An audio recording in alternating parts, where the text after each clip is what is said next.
Right now, I'm gonna show you how to nature journal from the front seat of your car.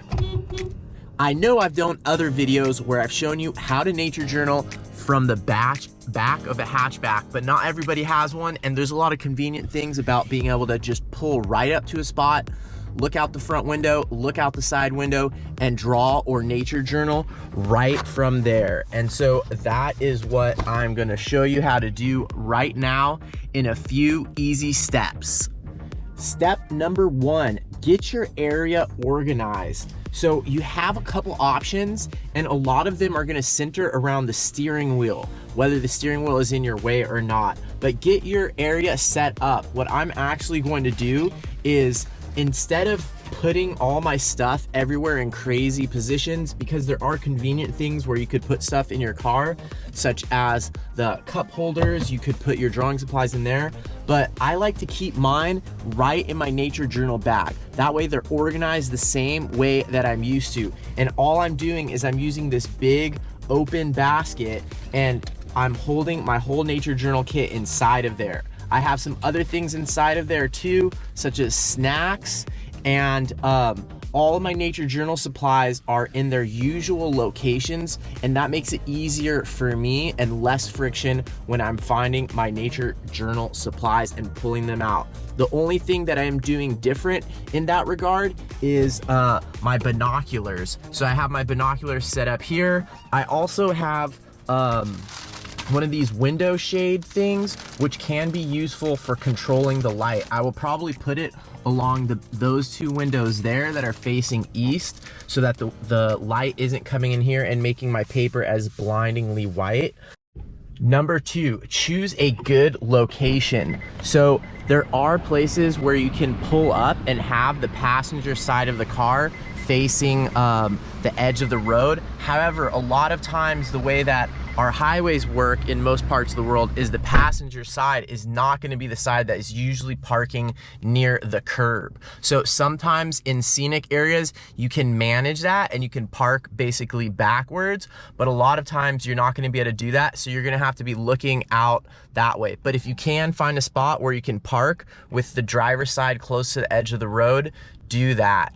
And I've chosen a location where I have landscape straight in front of me, because a lot of times the most convenient way to nature journal from your car is looking straight in front of you. But I also have options to my side, and I even have some flowers here that I can nature journal really close. So depending on what you're trying to nature journal, if you're just doing landscapes, you might be looking for one thing. If you want to do plants, that is possible too, especially if you can drive up to a place and park in a place where you can get with the curb on the side of the car that you drive on. Next, figure out what kind of drawing supplies, what kind of nature journaling supplies are actually going to work in your car. So I normally use this pretty large sketchbook. It is 9 by 12 Stillman and Byrne Alpha Series sketchbook that I've basically been using for a very long time. Yes, this is the 44th of this style that I have used. So this book, I have to see how well this is going to fit. It's possible that this angle will be really nice. It's possible that it won't be. If you're using a smaller book or maybe a landscape format, it might be too far down in your lap. And what I recommend for that is having a towel or having an extra layer. If you have a jacket in your car, or if you want something specific, you could use a pillow. You might even be able to use your nature journal bag for this. And you put it in your lap like this. And then you can put your journal on top of that. Look how easily I got a little bit more height, which might be good for the ergonomics and the biodynamics of your hand and your wrist, making sure you don't tire your wrists out or injure your wrists while nature journaling. But also the other advantage of being up higher is there's less distance in between me and the subject that I'm drawing. So what that means is I'm not moving my eyes that much, and the angle too is not that different.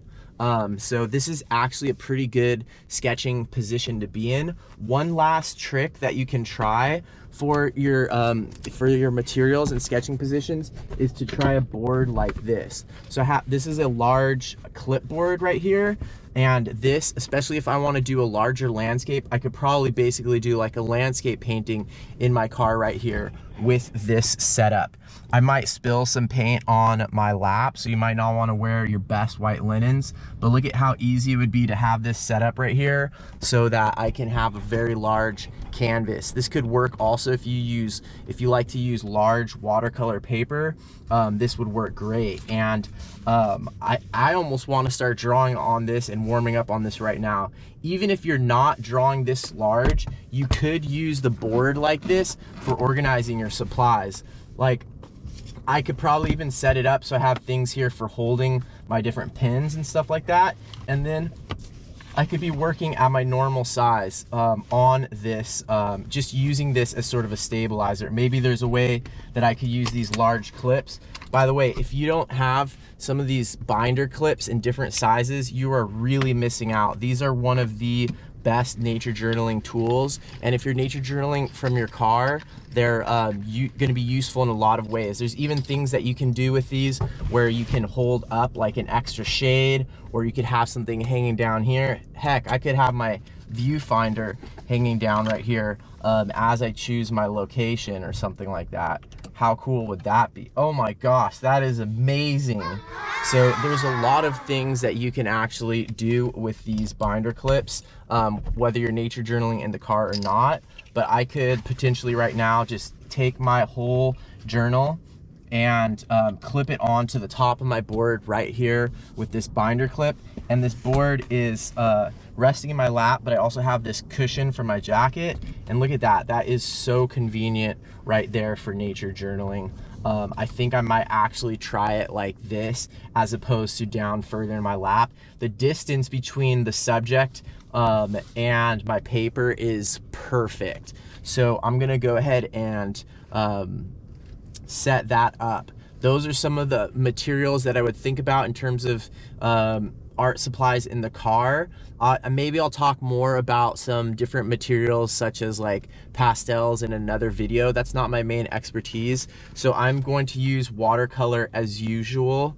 And I don't think there's any other special requirements there. Some other art supplies that I would like to have like easily available is maybe some extra paper towels. That's the kind of thing you can be a little bit more profligate with when you're nature journaling from the car. And then I also want drinking water nearby. All right, so I'm gonna start off with a landscapeito.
in. Now I'm gonna move my car and nature journal some birds.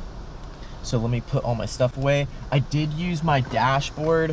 One rule that I did break as far as continuing to use my normal organizational system is I did use the dashboard for storing a watercolor kit, the watercolor palette, and watercolor brush, which is nice to have a flat place to set all that down and also to allow it to dry out a little bit.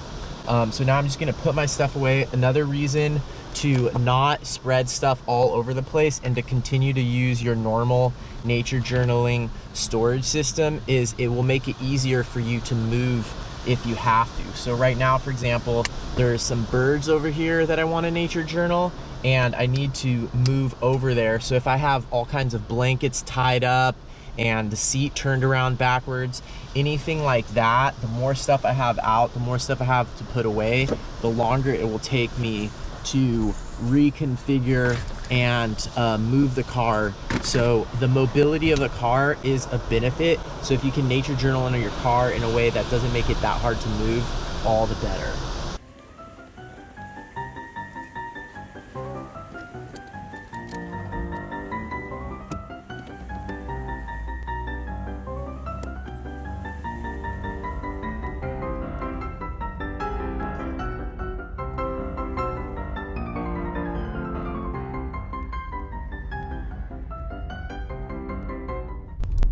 All right, so I'm just pulling up to the same spot where I was and pointing in the other direction because I saw some cool birds there.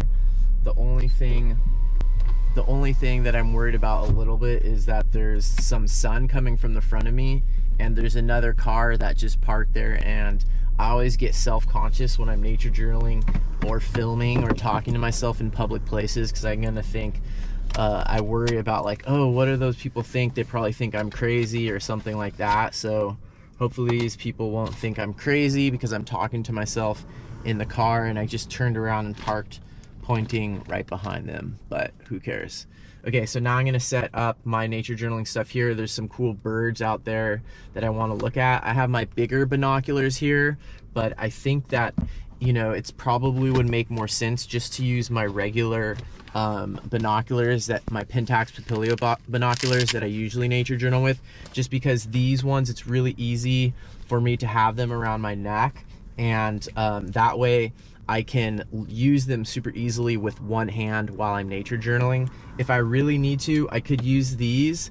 There's probably a cool way in the future, I'm gonna save up money and buy a scope, but there's probably cool ways that I could set up a scope in my car and easily be nature journaling birds in my car using a scope. That would be an awesome technique, and I will definitely work on that in the future when I can save up some money and buy a scope. I know that the one John Muir Laws uses, I think it's called the Razor or something like that, that one, or the Raptor, some silly name like that for the scope.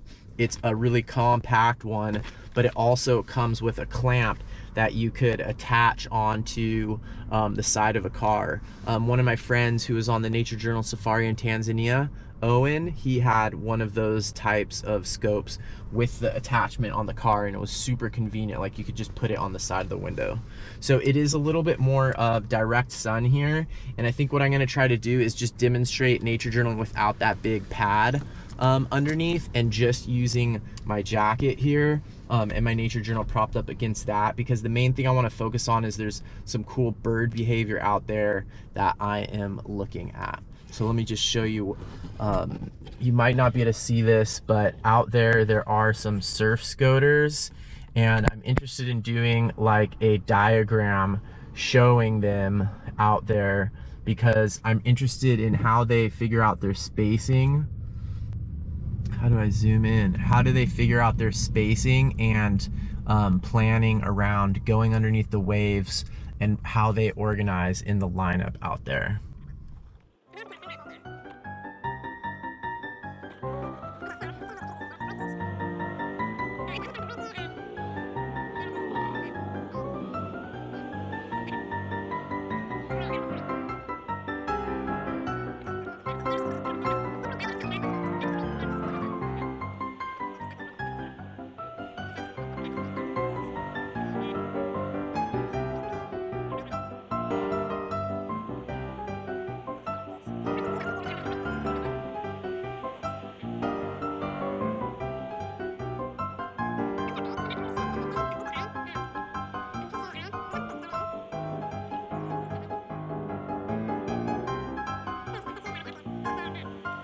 Whitecaps Beach. So I just have this basic diagram showing the layout of the area that I'm looking at. And now I'm going to try to show the distribution of the birds. Okay, so now I'm going to try to do some estimating of numbers of birds. Okay, let's see, do I want to use binoculars for this? So I'm going to start off way on the inside near the rocks.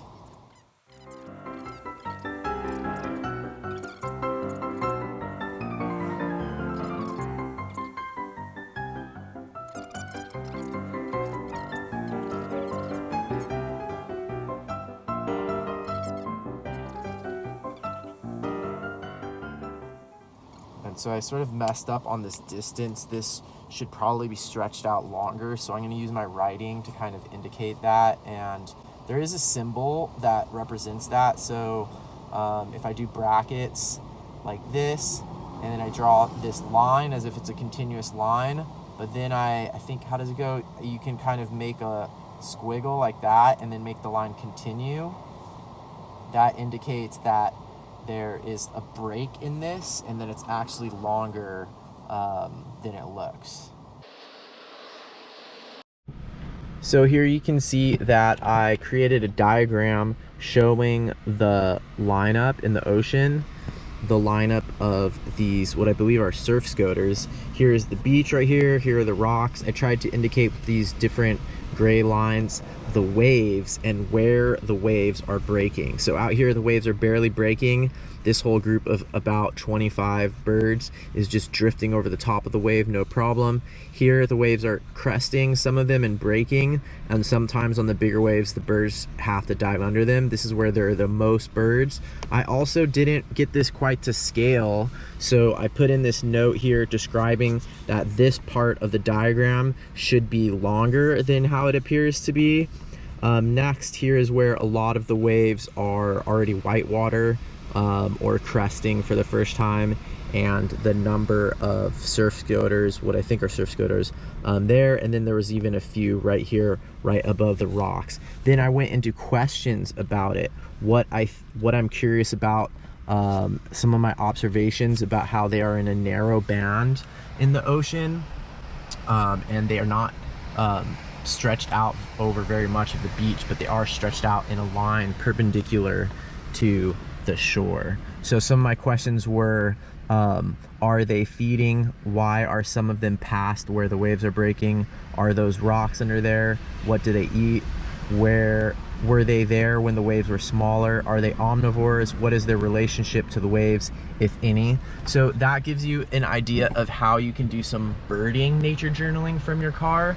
Of course, if there are some birds closer by, you could look at those and do more of like that portrait style. But I really think that this type of birding and this type of nature journaling is really interesting compared to just doing portraits all the time. Portraits, you can learn a lot about an individual bird, but in my opinion, trying to use your nature journal for things like this that might seem slightly less traditional is really important. And sometimes we forget it and all we want to do is that portrait.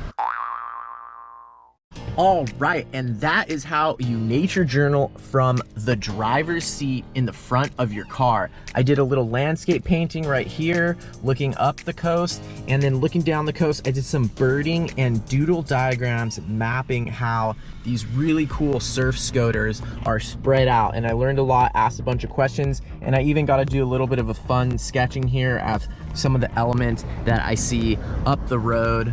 But for the next video, I think it's gonna be important to show how to nature journal from the passenger side front seat of the car. I did a video already how to nature journal from the hatchback. And for the next video for nature journaling from the passenger side, I'm gonna ask a guest nature journal educator to do it for me. Someone who's an expert at nature journaling in cars, including moving cars. But if you can't wait for that episode to come out next week or whenever it does, or whatever other episodes coming out in a week, then check out these other amazing episodes from the past right here. Bye.